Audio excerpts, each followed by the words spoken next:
Peygamber Efendimiz alemlere rahmet olarak gönderilmiş bir zat bizler için. Cenab-ı Allah her şeyi onun hizmetine sunmuştur. Onu yüzü hürmetine yaratmıştır.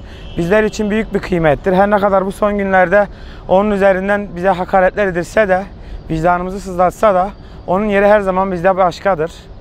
Yani yeryüzünde ondan üstün hiçbir varlık yoktur bizim için. Cenab-ı Allah'tan sonra o gelir. Peygamberimiz Cenab-ı Allah'ın Resulüdür, onun bir elçisidir. Bizlere doğru yolu gösteren insandır, büyük insandır. En büyük önderimizdir. Keşke herkes gereken saygıyı gösterse bizim de peygamberimize. Sözde çağdaş ülkeler Avrupa, sözde kalıyor sadece çağdaşlıkları. Hiçbir çağdaşlıkları, hoşgörüleri yok. Her zaman hakaret ediyorlar bizim dinimize, peygamberimize. Bu bizim vicdanımızı çok sızlatıyor, çok rahatsız ediyor bize. Sahip çıkmak, onu daha çok anlamak, daha çok araştırmak, onun hayatını hem öğrenip hem çocuklarımıza, arkamızdan gelen nesillere öğretmek bizim en büyük vazifemiz aslında. Ne yazık ki burada da bizler yetersiziz, bir öz eleştiri yapmak gerekirse. Peygamberimiz sallallahu aleyhi ve sellemin hayatını örnek alan bir insan, en iyi bir şekilde yaşayan bir insandır. Lakin ne yazık ki bizler o kadar örnek alamıyoruz, öğrenemiyoruz peygamberimizin hayatını. Halbuki o bizim için çok büyük bir rehberdir, iyi bir yol göstericidir. Ama ne yazık ki bir öz eleştiri yapmak gerekirse Müslümanlar olarak yeterince onun değerini bilmiyoruz. Yeterince anlayamıyoruz onu. Bizim Peygamber Efendimizin doğumuyla ilgili olan bir şey bu zaten. İslam ve İslam üzerinde yapacağımız tüm çalışmalar, Allah rızası için yaşayan bir toplumun oluşması daha önemli bizim için. Peygamber Efendimizin bize bıraktığı Kur'an-ı Kerim ve sünneti yeterince yerine getiremiyoruz. Onu kesinlikle söyleyebilirim. Yerine getirseydik nasıl olurdu? Yerine getirseydik emin olun şu anda bir tane kız çocuğu geceleyin saat 11.30'da bizim ülkemizde rahatça yürüyebilirdi. Bizim peygamberimizdir aslında en başta. Peygamber Efendimiz'i biz örnek alıyoruz. Onun kişiliği, karakteri olsun, aile ilişkisi, komşuluk ilişkisi. Onun haricinde ailesine olan bağlılığı, eşine olan bağlılığı, yani tüm ilişkileri aslında müthişti onun. Amcası ona o kadar eziyet etti halde karşılık olarak ona güzel bir şekilde rastlaması da önemli bir duygu tabii. Öncelikle tüm İslam aleminin Mevlüt Kandilini kutluyorum. Peygamber Efendimiz bizim için önderdir, rehberdir. Bizim tek kurtuluş reçetemizdir. Onu kendimize örnek alıp onun yolundan gitmeliyiz.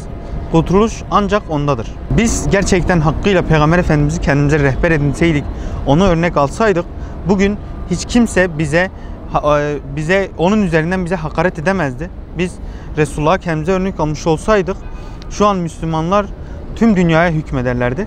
Bizim şu an sığıntı olma sebebimiz İslam'dan ve Peygamberin sünnetinden uzaklaşmış olmamız. Müslümanların kendi özlerine, benliklerine dönmeleri gerekiyor.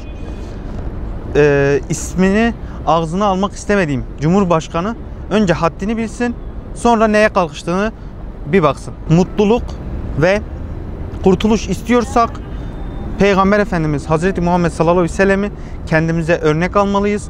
Onun yürüdüğü yolda, o mercide yürüyüp onu takip etmeliyiz.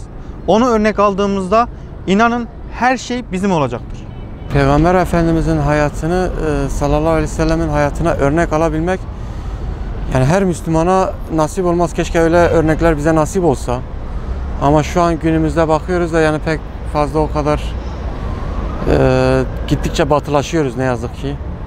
Ama İslamiyet'i kana kana yaşamak isteriz yani. Özüyle, sözüyle yani Allah'ın emrettiği kuralları bize hakkıyla tanıttığı için her şeyini örnek almamız lazım. Yani tek bir şeyini değil. Herkesin Mevlüt Kandilini şimdiden kutlarım. Tüm İslam aleminin Mevlüt Kandilini mübarek olsun. Peygamber Efendimizin sallallahu aleyhi ve sellem onun yolundan gitmeyi İnşallah nasip etsin istiyorum. Tabii ki Peygamber Efendimiz'i de örnek almalıyız. Hani onun yolundan gitmeliyiz. Ona bu yani dinimize ve Peygamber Efendimiz'e bu çirkin saldırılara karşı tabii ki biz de üzerimize düşen Müslümanlık görevimizi yerine getirmeliyiz.